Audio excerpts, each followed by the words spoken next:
Pareil, parce qu'aujourd'hui, on va dans... On commence une étude aujourd'hui on a vu avec le repas du Seigneur 1 Corinthiens 11.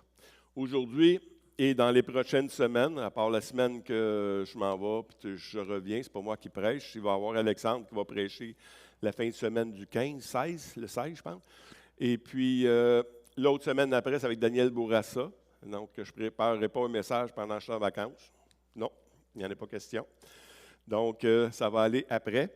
Mais c'est après qu'on va continuer, parce que c'est quand même une longue étude. Puis on commence aussi aujourd'hui, ça va être bien simple, on va juste mettre la table, puis on va voir un don, ou une manifestation d'un don. Parce qu'on va voir 1 Corinthiens 12, 13 et 14 à la fois. On va exposer un peu 1 Corinthiens 12, 1 à 4, 6 peut-être. On va l'exposer, mais après ça, on va faire une étude sur les dons ou les manifestations de l'Esprit. Parce que, est-ce que quelqu'un ici ne sait pas c'est quoi un cessationniste? Un cessationniste. Non, soyez pas gênés. Hein? Est-ce que quelqu'un sait c'est quoi un cessationniste? Quelqu'un qui ne croit plus au don de l'Esprit. C'est pas qu'il ne croit pas, c'est qu'il ne croit plus que c'est encore en action aujourd'hui. Ça a fini dans le temps des apôtres. Eux autres, ils en avaient besoin, puis nous autres, on n'en a pas de besoin. Fait qu'on a la parole de Dieu. Ça, c'est des cessationnistes. La plupart des églises baptistes sont cessationnistes. Je ne pourrais pas dire même les églises, parce que dans l'Église, il y en a qui ne sont pas cessationnistes. Mais les enseignements souvent qu'on retrouve dans la plupart des églises baptistes sont cessationnistes. Et puis, ça produit quoi? Ça produit que tout ce qu'on va étudier présentement à partir du Corinthiens 12 au Corinthiens 14, c'est que ça a cessé ces choses-là. On croit aux dons, par exemple, aux dons de ministère. C'est quoi les dons de ministère? Il y en a 5. Oui, pasteur, docteur, prophète et apôtre. Les 5 dons de ministère. C'est différent aujourd'hui. On n'étudie pas les dons de ministère. Parce que quelqu'un qui est pasteur, il est pasteur. Hein? Ou celui qui est prophète, bien, c'est un prophète. Mais aujourd'hui, on va étudier plutôt les manifestations de l'Esprit, qui est la foi, qui est, on va le dire, on va le lire. On va le lire à la place, comme ça je ne me tromperai pas. Mais aujourd'hui, ce qu'on va voir, c'est la foi. Dans les 9 dons, il y a 9 dons ou 9 manifestations de dons. Ça veut dire que tantôt, je peux avoir un don, puis tantôt, ça se peut que je ne l'aie pas. Parce que ces dons-là, ces manifestations-là ne font pas de moi quelque chose. Tantôt, on parlait de « Ouais, mais lui, il a un don de guérison. » Non. Tu as la manifestation du don de guérison. Ou tu as la manifestation du don de la foi. Mais tu n'as pas ça. Ce n'est pas quelque chose qui reste sur toi, puis ça continue. Donc, c'est important de comprendre ces choses-là. C'est la manifestation de ces choses. On va le lire, one shot, et ensuite, on va l'étudier. Pour ce qui concerne les dons spirituels, je ne veux pas, frères, que vous soyez dans l'ignorance. Vous savez que lorsque vous étiez païens, vous vous laissiez entraîner vers les idoles muets, selon que vous étiez conduits. C'est pourquoi je vous déclare que nul, s'il parle par l'Esprit de Dieu, ne dit « Jésus est anathème ». Et que nul ne peut dire « Jésus est le Seigneur » si ce n'est par le Saint-Esprit. Il y a diversité de dons, mais le même Esprit. Diversité de ministères, mais le même Seigneur. Diversité d'opérations, mais le même Dieu qui opère tout en tous. Or, à chacun, la manifestation de l'Esprit est donnée pour l'unité commune. En effet, à l'un est donné par l'Esprit une parole de sagesse. Il y a un autre la parole de connaissance, selon le même Esprit. Il y a un autre la foi, par le même esprit. Et à un autre, le don des guérisons, par le même esprit. Et à un autre, le don d'opérer des miracles. Et à un autre, la prophétie. Et à un autre, le discernement des esprits. À un autre, la diversité des langues. Et à un autre, l'interprétation des langues. Un seul et même esprit opère toutes ces choses, les distribuant à chacun en particulier comme il veut. Alors, Seigneur Dieu, merci de nous aider, Seigneur, dans l'exposition, dans l'étude de ce texte ce matin, afin qu'on puisse ressortir d'ici, grandi, avec une nouvelle compréhension de ce que tu nous donnes. C'est parce que tu nous le donnes et tu le donnes pour l'Église, Seigneur. Bénis ton Église à travers ces manifestations-là, dans le nom de Christ. Amen. Donc, on voit comme dans le 1 Corinthiens 12, 1, on le voit ici, je l'ai mis également en Bible du Sommeur, parce que le mot don dans le grec n'est pas dans le texte. Donc, il est traduit dans le Louis II, pour ce qui concerne les dons spirituels. Je ne veux pas, frères, que vous soyez dans l'ignorance, comme on a lu. Mais plus proche du texte, parce que le mot don n'est pas là, je viens à la question des manifestations de l'Esprit. Parce que là, c'est plus clair, parce que ça va mieux avec le sens du texte. Parce que Paul est en train de reprendre les Corinthiens qui avaient des manifestations de l'Esprit, des langues dans l'Église. Fait que là, il faisait tout en langue. Il n'y a plus personne qui se comprenait. Puis c'était juste la langue, les langues. Puis c'est comme si tu étais plus spirituel, vu que c'était de l'esprit, tu es plus spirituel, tu parles en langue. Tu sais?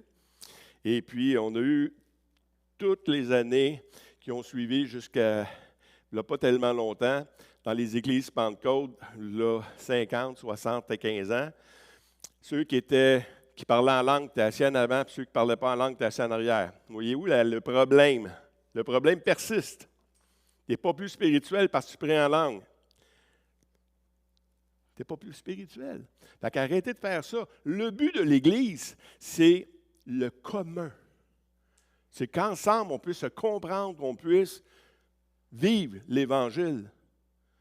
Mais si je viens ici et je vous donne un message en langue, c'est bien beau, hein? On a fait ça en latin pendant combien de temps dans les églises catholiques? Le monde ne comprenait rien. Hey, c'est édifiant, hein?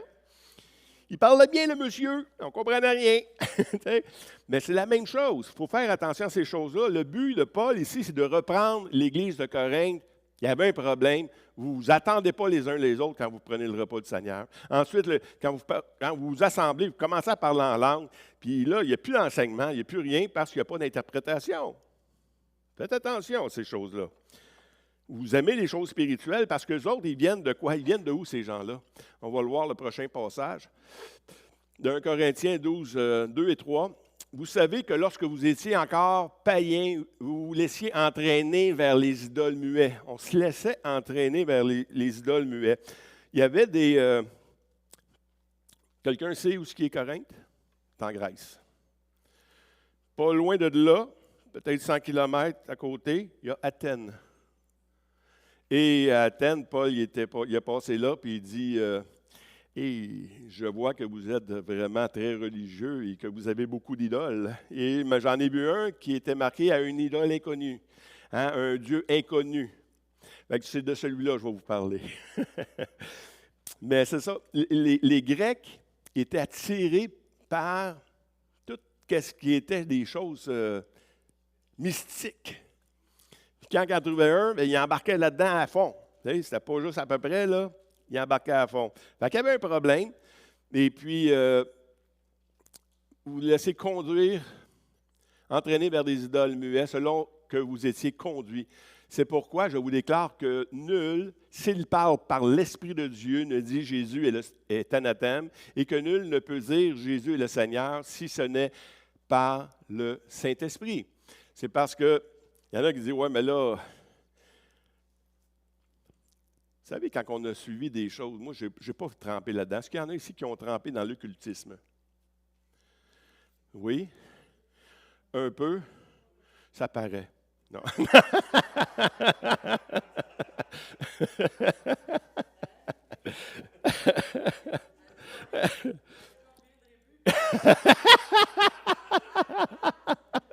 Non. non. C'est parce que quand on trempe dans l'occultisme, les choses de l'esprit, hein, bien, on a de la misère à se débarrasser de ça.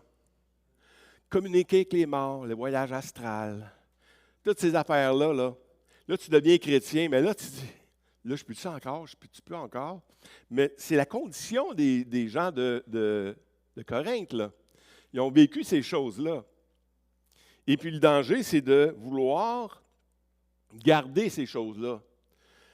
En Haïti, il y a quoi? Il y a le vaudou. Ceux qui se convertissent au Seigneur. OK, on a le vaudou, mais là, on va prendre le christianisme, mais on va garder le vaudou.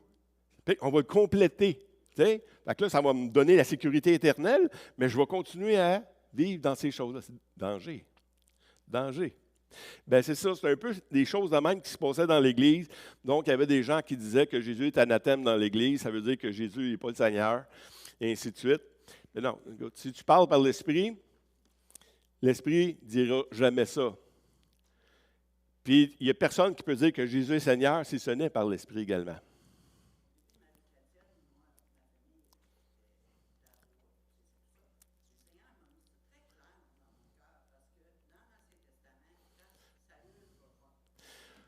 Les morts. Oui. Interdit. C'est ça.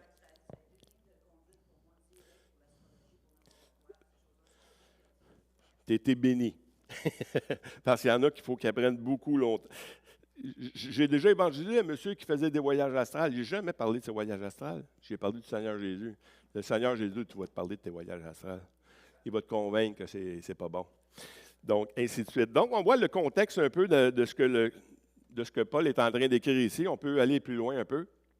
Dans 1 Corinthiens 4 à 6, là, on s'approche vraiment de l'étude d'aujourd'hui. Il y a une diversité de dons, mais un même esprit. Diversité de ministères, mais un même Seigneur. Diversité d'opérations, mais le même Dieu qui opère tout en tous. Moi, ma femme, on fait souvent des mots croisés. Le Dieu de la fertilité. C'est qui le Dieu de la fertilité? Le Dieu il y a toutes sortes de dieux aux Grecs, les Grecs. Fait que les Grecs, c'est ça, ils prenaient un Dieu, puis le Dieu ainsi de suite. Et puis, c'est là que Paul est en train de briser ça. Non. Il y a plusieurs manifestations, mais il y a toujours juste un seul Dieu, il y a juste un seul Seigneur, il y a même juste un seul Esprit. Donc, c'est juste une chose. Ouais, mais c'est pas grave ce que tu crois, pourvu qu'on croit. Vous l'avez déjà entendu, celle-là? C'est une belle niaiserie, ça. Non, c'est pas que tu crois. Ce que tu crois, ça ne change rien. C'est qui tu crois qui va changer quelque chose. D'où vient ce que tu crois? Parce que tu peux croire des mensonges toute ta vie, je te le dis. Tu vas être convaincu même, mais pas parce que tu es convaincu de ta niaiserie que c'est vrai. Fait qu'il faut faire attention à ces choses-là. Et là, on va commencer vraiment dans l'étude. Or, à chacun, la manifestation de l'Esprit est donnée pour l'utilité commune.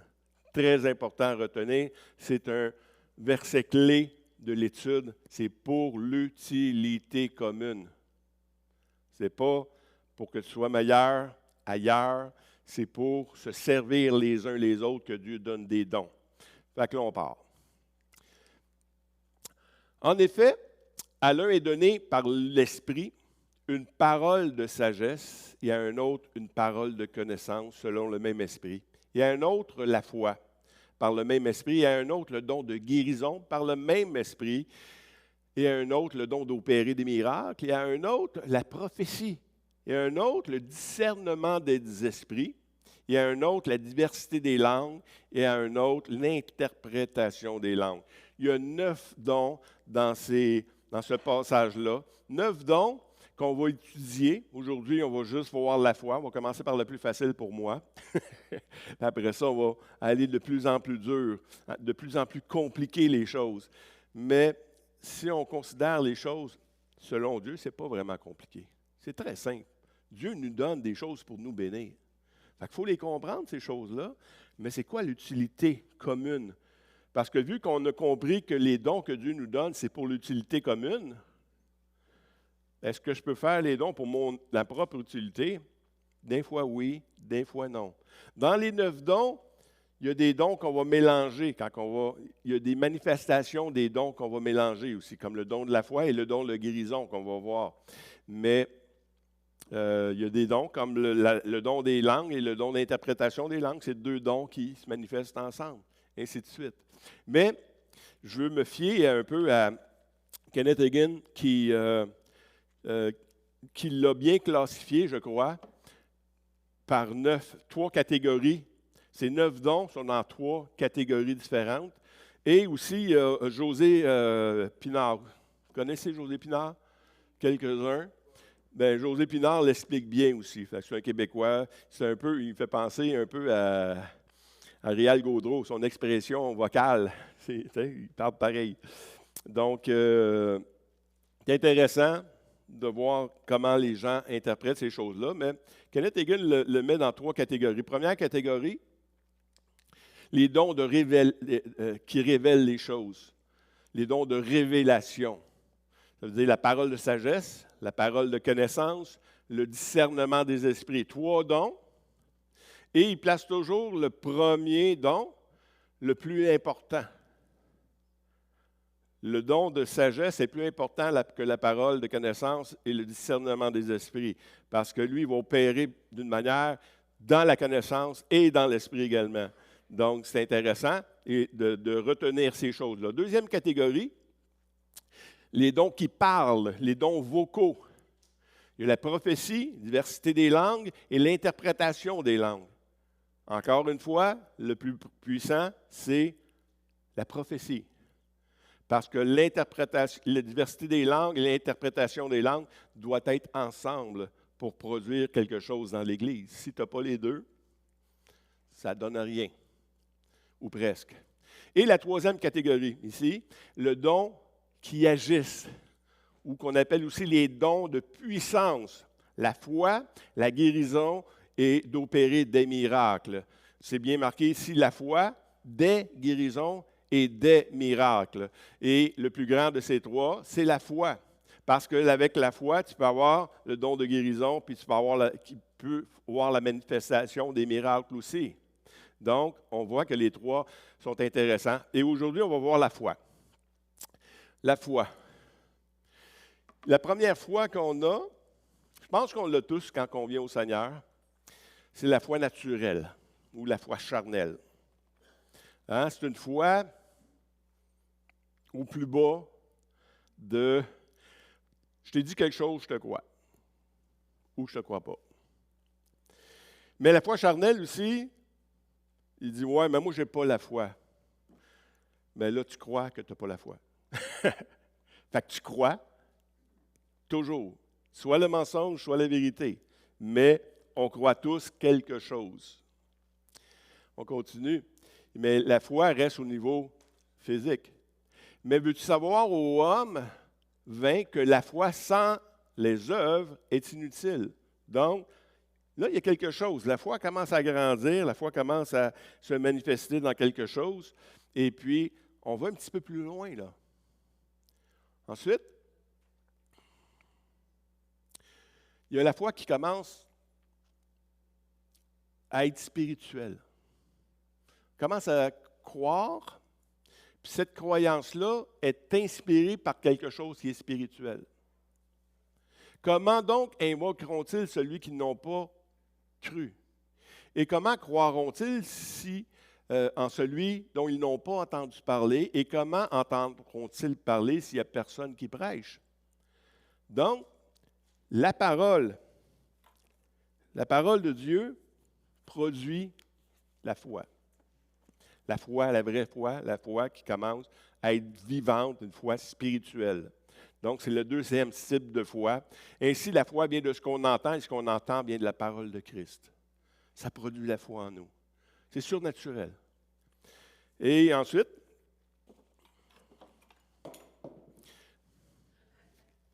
comment ça va être du toxique? Ensuite, on voit que la foi grandit. hein, avec les dons de ministère. Les dons de ministère ils ont été donnés dans Éphésiens 4, jusqu'à ce que nous soyons tous parvenus à l'unité de la foi, de la connaissance du Fils de Dieu, à l'état d'homme fait à la mesure de la stature parfaite de Christ. Non, oui, on commence à grandir, la foi commence à grandir, et puis c'est vraiment, vu que c'est par la parole que la voix se développe, que la foi se développe, bien, c'est pour ça que Dieu a donné des dons de ministère, pour enseigner la parole comme il faut. Plus que tu comprends la parole, plus tu la lis, plus elle produit une chose spirituelle dans ta vie et elle développe une attitude ou un comportement selon la foi, jusqu'à ce que nous soyons parvenus à la stature parfaite de Christ. Est-ce que Christ manquait de foi? Non. Il croyait, le Père disait, il savait tout de suite, il était là-dedans. On continue.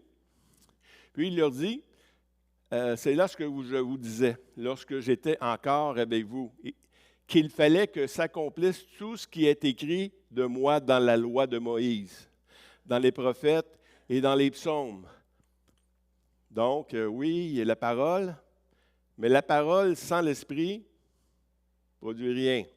Alors, il leur ouvrit l'esprit afin qu'ils comprissent les Écritures. Là, l'esprit n'était pas encore descendu sur les enfants de Dieu. Mais il a fallu que l'esprit vienne puis qu'il ouvrit l'esprit pour qu'ils comprennent les Écritures. Donc, tu as les Écritures, puis tu as l'esprit. Là, tu commences à avoir la foi, là. Là, ça commence à rentrer, là. On continue. Quelques jours après, Jésus revint à Capernaum. On apprit qu'il était à la maison et qu'il assemblait aussi un si grand nombre de personnes que l'espace devant la porte ne pouvait plus les contenir. Il leur annonçait la parole. Des gens vinrent à lui, emmenaient un paralytique porté par 4 hommes. Là, c'est intéressant. On commence à rentrer dans quelque chose que j'aime vraiment. Là. Je ne suis plus mes notes, mais ce n'est pas grave, mes notes sont là. Il y a un monsieur qui parle à MCI, je ne me souviens pas son nom, mais il a pris cet exemple-là, de dire, tu sais, le paralytique a été porté par 4 personnes. Et il essayait de s'imaginer comment ça s'est produit, tu sais. Là, tu as un malade qui est là. Tu entends parler que Jésus guérit à quelque part. Hey, tout d'un coup on pourrait y emmener. L'idée vient, on va l'y emmener. Puis là, ben, peut-être qu'il va être guéri, tu sais. Fait que là, tu as un niveau de foi. Le deuxième niveau de foi, c'est l'autre à côté. Il dit, ouais, mais là, faut l'emmener là-bas. On ne peut pas, tu sais. Fait que là, il essaye de convaincre les autres de l'emmener là-bas. Fait que là, la foi commence à être agissante. Fait que là, il trouve du monde, on va y aller. Mais là, il y a un autre niveau. Puis là, c'est là qu'il faut que je trouve mes notes un peu. Ah, il est ici. L'autre, fait que là, il a entendu parler. Ensuite, il y avait l'espérance. Fait qu'avec l'espérance, on va espérer, peut-être qu'il va faire de quoi. Mais là, il a fallu qu'il agisse. Fait que la foi, tu commences à mettre des pattes à la foi. Et puis, on va le prendre, puis on va y aller. Mais là, tu commences à agir. Puis là, il y a trop de monde devant la porte. Un obstacle. Fait que là, la foi produit quoi? La persévérance. Non, on ne se laissera pas arrêter. Là, la foi, voyez-vous le niveau de foi qui commence à monter, là? Fait que là, on ne s'arrêtera pas là, les gars. Moi, je veux qu'il soit guéri. Je veux vraiment qu'il soit guéri. Donc, ce qu'on va faire, on va le monter sur le toit. Ils ont persévéré, puis ils ont osé maintenant. La foi, ça ose faire les choses que les autres n'oseront pas faire. Ils l'ont monté sur le toit. Puis ils ont même fait de quoi que bien souvent des chrétiens ne feront pas. C'est faire quelque chose peut-être d'illégal. Ils ont défait le toit. Écoute, m'a t'emmené en cours, moi. Tu as brisé mon toit. Non. Il a défait le toit, puis ils ont commencé à descendre le gars. Qui voudrait avoir des amis de même? Qui voudrait de vous avoir des amis comme ça? Tout le monde. Mais soyez cet ami-là pour les autres. Le niveau de foi, ça monte toujours. Et dans le verset prochain, il dit, le verset prochain, nous dirons que... Non. Jésus, voyant leur foi, dit aux paralytiques, voyez, Jésus a vu leur foi. La foi, ça se voit. Ça se voit, la foi. Parce que, tu le sais, quiconque ici fait de l'évangélisation, tu le sais s'il en veut ou il n'en veut pas. Non, écoute, on va remettre ça, tu sais. On va mettre ça plus tard. Puis là, tu vois bien qu'il n'y a pas la foi pour... Mais quelqu'un qui a la foi, là, il a la soif de Dieu. Quelqu'un qui a la foi, c'est quelqu'un qui en veut toujours plus. Je donne moins-en, tu sais. Puis là, comme le frère de Jean, ben là, tu ne me l'as pas amené ta Bible. Amène-moi là ma Bible. Tu as dit que tu me donnerais une Bible. Amène-moi là ma Bible. Puis là, il commence à faire des choses. Ça se voit, la foi. Ça se voit de plusieurs manières. À Lystre se tenait assis un homme impotent des pieds, boiteux de naissance, et qui n'avait jamais marché. Il écoutait parler Paul. Et Paul, fixant les regards sur lui, et voyant qu'il avait la foi pour être guéri, dit d'une voix forte, « Lève-toi droit sur tes pieds. » Il se leva d'un bout et marcha. Ça se voit. L'autre diapo, c'est aussi une manifestation de la foi. On n'a pas besoin de le lire, mais c'est la foi qui était atteinte d'une perte de sang. Elle se disant en elle-même, « Si je peux seulement y toucher son vêtement. » Jésus la regardant dit, « Ta foi t'a sauvé. » Ça se voit. Quelqu'un qui a la foi, ça se voit. Donc, ici, on va tomber dans la troisième foi, la troisième sorte de foi ou la troisième manifestation de la foi. C'est la foi surnaturelle. Et j'aime bien la Nouvelle Bible seconde qui dit ici, Jésus leur dit, ayez foi, la foi de Dieu. Dans d'autres passages, c'est marqué, ayez foi en Dieu. Mais ici, vraiment, c'est ayez la foi de Dieu. De Dieu? Oui. Je vous le dis, celui qui dira à cette montagne, ôte-toi de là et jette-toi dans la mer, sans hésiter dans son cœur, mais en croyant ce qu'il dit arrive, cela lui sera accordé. C'est pourquoi je vous dis, tout ce que vous demanderez en priant, croyez que vous l'avez reçu et cela vous sera accordé. La foi de Dieu. Pourquoi la foi de Dieu? Mais pourquoi? Parce que Dieu, il dit, puis la chose arrive. Dieu, c'est le même qui a créé le monde. Et il dit non, prenez la foi de Dieu. Commence à dire les choses, crois que ça va arriver, puis tu vas le voir arriver. Croyez que vous l'avez reçu, vous le verrez s'accomplir. Dieu dit que la lumière soit, et la lumière fut. C'est simple. Prochaine diapo. Pierre ayant de même que Jean fixa les yeux sur lui, il dit, regardez-nous. Et le regardait attentivement, s'attendant à recevoir quelque chose. Alors Pierre lui dit, je n'ai ni argent ni or, mais ce que j'ai, je te le donne au nom de Jésus-Christ de Nazareth, lève-toi et marche. Là, Pierre, est-ce qu'il a vu la foi du monsieur? Pas du tout. C'est sur sa foi à lui que la chose, même le monsieur, il regarde nous, il pensait recevoir quelque chose, tu sais, mais l'argent, tu sais. Bouf, la guérison. Fait qu'il n'a pas été guéri sur sa foi, il a été guéri sur la foi de Pierre. Donc, on voit ici dans Matthieu, le centenier répondit, « Seigneur, je ne suis pas digne que tu entres sous mon toit, mais dis seulement un mot, et mon serviteur sera guéri. » Après l'avoir entendu, Jésus fut dans l'étonnement et dit à ceux qui le suivaient, « Je vous le dis en vérité, même en Israël, je n'ai pas trouvé une aussi grande foi. » Quelle sorte de foi que c'est ça? C'est une foi qui reçoit tout simplement. « Seigneur, dis rien qu'un mot, puis la chose va arriver. » Voyez-vous le niveau de foi?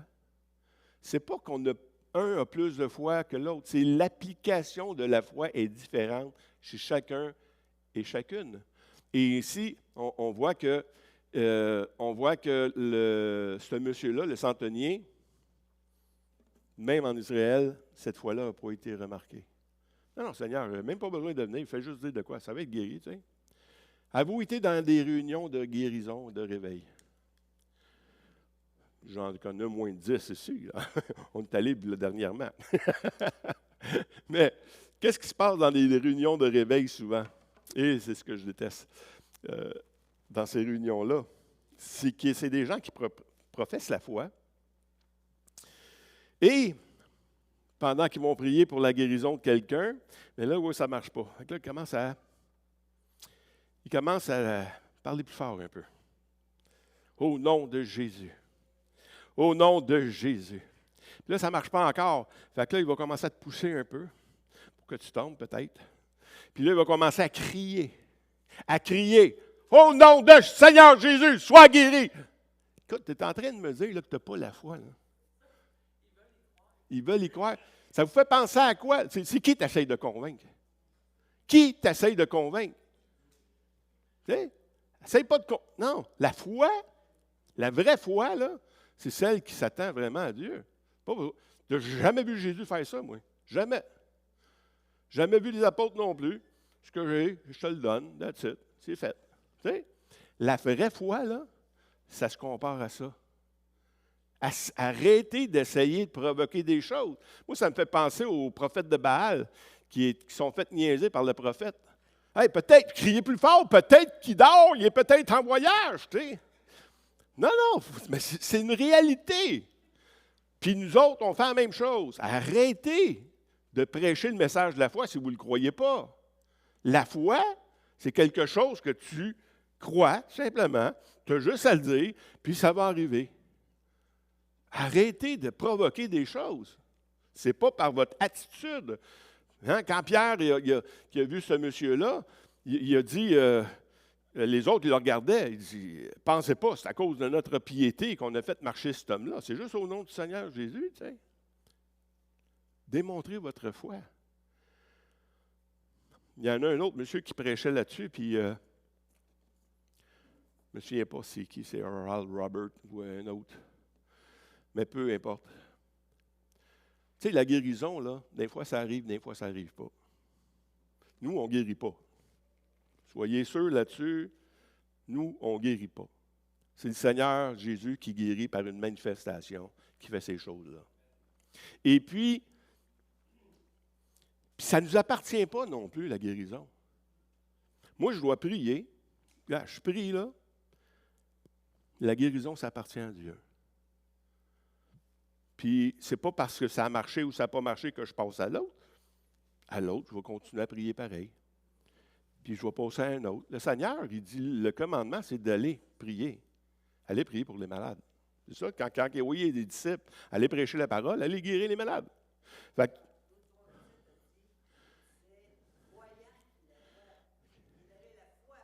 oui. Aussi, des fois, ça dépend de l'autre personne, mais des fois, ça ne dépend pas de l'autre personne. Si tu veux ressusciter un mort, tu ne lui demandes pas, écoute, veux-tu être ressuscité? Dis oui. Non, non. Ça ne se voit pas, il est mort. C'est ta foi, c'est sur ta foi que cette personne-là va ressusciter.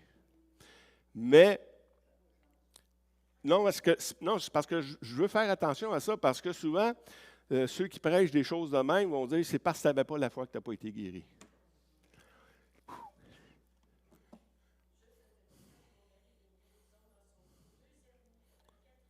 Oui. Oui. Un moment donné, ça arrive. Puis on ne sait pas pourquoi. Si tu n'avais pas la foi là, puis là que tu as la foi, non, ça arrive. Ça arrive. Il y a un temps que ça arrive, il y a un temps que ça n'arrive pas. On ne sait pas pourquoi. Ça appartient à Dieu. Arrêtez de chercher des bébites, dire, comme les amis, des guérisons instantanées. Exactement. C'est un processus de guérison. Comme la foi, c'est un processus de foi à Claude. Selon sa volonté, c'est ça. La manifestation qu'on étudie ici, là, les dons de manifestation, il les donne selon sa volonté, ainsi de suite. Donc, il faut faire attention, dire, il faut faire vraiment attention à ces affaires-là, parce que quand tu commences à mettre bon, mais ça ne marche pas, c'est pas parce que moi, je n'ai pas prié, là. Moi, j'ai la foi. Fait que si moi, j'ai la foi et j'ai prié et ça ne marche pas, c'est ta faute. Écoute, moi, j'aimerais bien empoigner une coupe de main.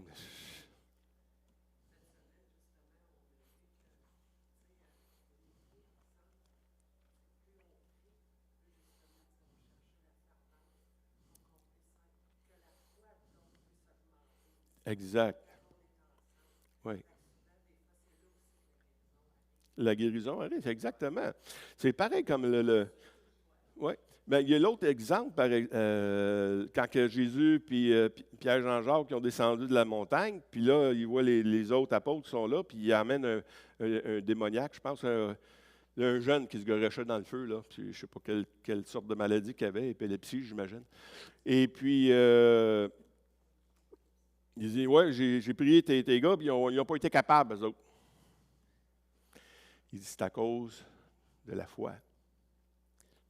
Ce genre de démon ne sort que par le jeûne et la prière.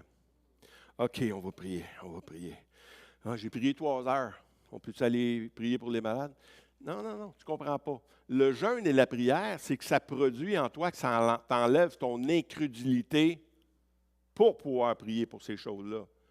Tu n'as pas plus de puissance. Tu as juste mieux compris que ça ne dépend pas de toi, ça dépend que de lui. Puis là, tu vas y aller avec sa force à lui. Là, tu vas produire quelque chose.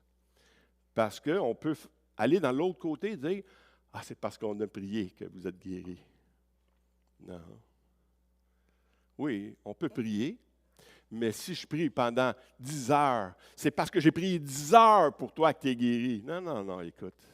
Tu aurais prié 1 minute, ça aurait fait la même affaire. Essaye pas de convaincre le Seigneur. Le Seigneur est plus convaincu que tous nous autres en même temps. Lui, il veut vraiment notre bien. C'est notre bien qu'il veut. Mais il veut qu'on démontre notre foi envers ces choses-là. On va retourner dans le message qu'on a. Le don de la foi.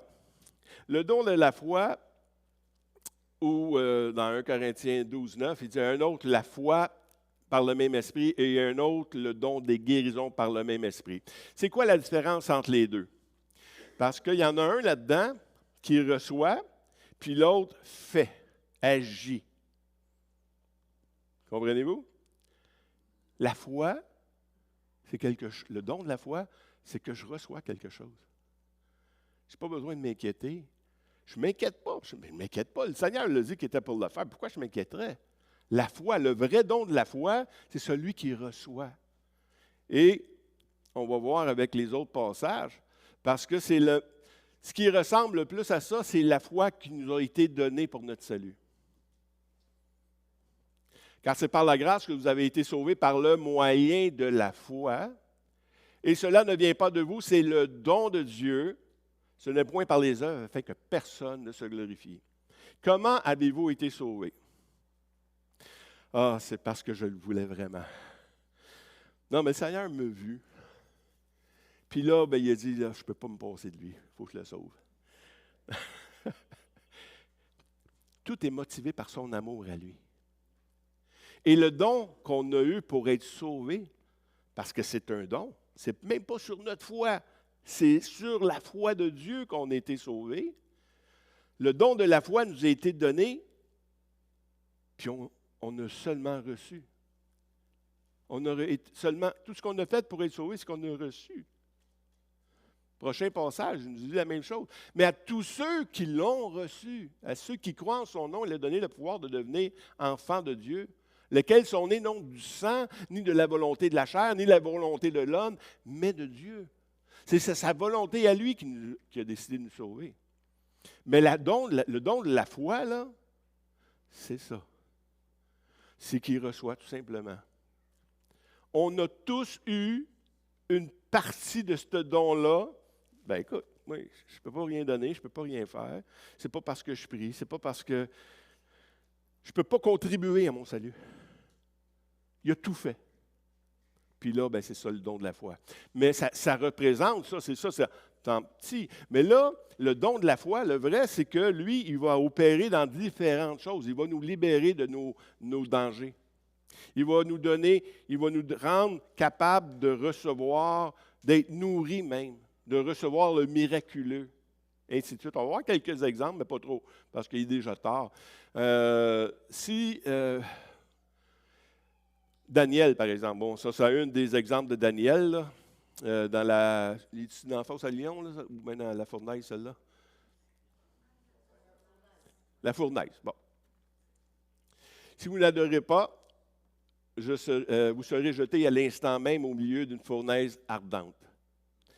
Et quel est le Dieu qui vous délivrera de ma main? Shadrach, Meshach et Abednego répliquèrent au roi Nebuchadnezzar. Nous savons, nous n'avons pas besoin de te répondre là-dessus. Voici notre Dieu que nous servons peut nous délivrer de la fournaise ardente et il nous délivrera de ta main. Au roi, sinon sache au roi que nous ne servons pas tes dieux et que nous n'adorons pas la statue d'or que tu as élevée. Voici le don de la foi. C'est le don qu'il reçoit. Non, mais peu importe ce qui va arriver, moi, c'est pas grave. C'est pas grave, peu importe ce qui va arriver, moi, je sais à qui j'appartiens, puis il peut me délivrer de n'importe quand. Voici le don de la foi. Prochain. Il n'y en a pas d'autres. Bon, bien, les prochains, c'est Élie qui était là. Élie qui a reçu, Dieu il a dit, voilà, je vais ordonner à des corbeaux de te nourrir. C'est de l'onde de la foi, j'y vais. C'est quelque chose c'est quelque chose que je n'ai jamais vu, mais je vais y aller. Tu sais, c'est quelque chose d'incompréhensible pour moi que des corbeaux vont venir me nourrir, mais je t'obéis. Pierre, après avoir pêché toute la nuit, le Seigneur lui dit, jette tes filets. Hey, j'ai pêché toute la nuit, là. Mais parce que tu me le demandes, je vais le faire. Il lance. Il y a eu la pêche miraculeuse. On voit ça. Ça, c'est le don de la foi. On va l'expliquer davantage la prochaine fois. Et puis, qu'on puisse voir également, puis on va continuer dans les dons de puissance, le don de guérison et le don des miracles. Parce que le don de guérison et le don des miracles, c'est deux choses complètement différentes aussi. Fait que, des questions par rapport au don de la foi. C'est bien expliqué de bord. Bon, bien, merci beaucoup. Mercredi, n'oubliez pas, mercredi, il n'y aura pas d'études bibliques. Il va y avoir de temps de louange et de prière. Mais en même temps, on va prier selon les chants qu'on va apporter, et ainsi de suite. Donc, ça va être vraiment un temps béni. Je pense que les gens apprécient. Soyez là en grand nombre. Amen. Amen. Merci Seigneur pour ta parole. Merci pour tous ceux qui étaient là aujourd'hui. Et tous ceux aussi qui vont écouter sur l'Internet, peu importe la place qu'ils vont l'écouter. Bénis-les, Seigneur. Afin qu'on puisse être réveillés à ces choses. Ce n'est pas des choses qui ont été dites seulement et accomplies dans le temps des prophètes, puis dans le temps des apôtres, puis ça a arrêté là, Seigneur. On a encore besoin de ces choses-là. On a encore besoin de la foi. Alors, Seigneur, viens nous bénir.